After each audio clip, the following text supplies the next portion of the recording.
Hello everyone, आज की video में हम क्लास 6 की सामाजिक विज्ञान की वर्कशीट नंबर 9 सॉल्व कर रहे हैं बच्चों, जिसकी डेट है आपकी 5 अगस्त 2021।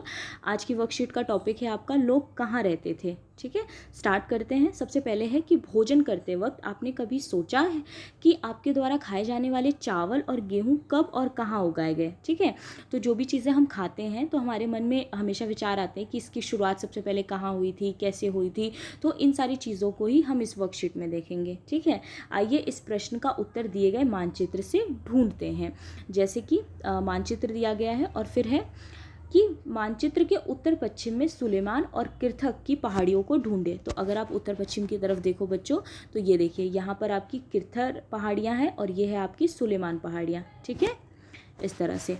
तो यही वो स्थान है जहाँ पर 8000 साल पहले, अगर बच्चों देखा जाए तो 8000 साल पहले यहाँ के स्त्री पुरुष ने गेहूँ और जौ जैसी फसलों को उगाना शुरू कर दिया था। ठीक है, सुलेमान और किर्थक दोनों ही जगह ऐसी हैं जहाँ पर 8000 साल पहले ही गेहूँ और जौ जैसी फसलों को उगाना शुरू किया गया था।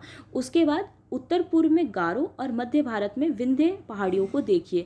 तो अगर आप उत्तर पूर्व की तरफ आएँ, ये वाला इलाका, तो यहाँ पर गारो पहाड़ियाँ हैं और मध्य की तरफ अगर आएँ तो यहाँ पर विंध्य पहाड़ियाँ हैं। ठीक है, तो ये दो जगह ऐसे थे। ये कुछ अन्य ऐसे क्षेत्र थे जहाँ पर कृषि का विकास हुआ, जहाँ सबसे पहले चावल उगाया गया। ठीक है, वह स्थान विंध्य के उत्तर में स्थित है। उसके बाद है मानचित्र पर सिंधु तथा इसकी सहायक नदियों को देखिए। तो आप अगर सिंधु नदी को देखो, ये देखो बच्चों, ये इसकी सिंधु नदी है। ठीक है, और ये इसकी सहायक नदियाँ हैं, झेलम, चिनाब, रावी, सतलुज, ये सारी उसकी क्या है, सहायक नदी है। ठीक है, सहायक नदी क्या होती है बच्चों? सहायक नदी उन्हें कहते हैं जो एक बड़ी सी नदी में मिल जाते हैं। जैसे कोई बड़ी सी नदी है और इसमें जाके छोटी छोटी नदियाँ मिल जाती हैं, तो इसे हम सहायक नदी कहते हैं। ठीक है, लगभग 4700 वर्ष पूर्व इन्हीं नदियों के किनारे कुछ आरंभिक नगर फले फूले। ठीक है, जैसे नदी है और नदी के ही आसपास ऐसे नगर बसने शुरू हुए। क्यों?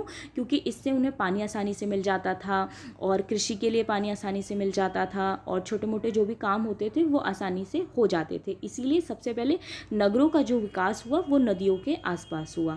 ठीक, अब क्वेश्चंस दिए गए हैं। गेहूं सबसे पहले सुलेमान और किर्थक स्थान पर उगाना शुरू किया गया। सेकंड वाला जो क्वेश्चन है, चावल सबसे पहले, तो आप इसमें ये लिखोगे गारो तथा विंध्य पहाड़ियों में उगाया गया। फिर सेकंड क्वेश्चन है, सिंधु नदी की सहायक नदियों के नाम लिखिए।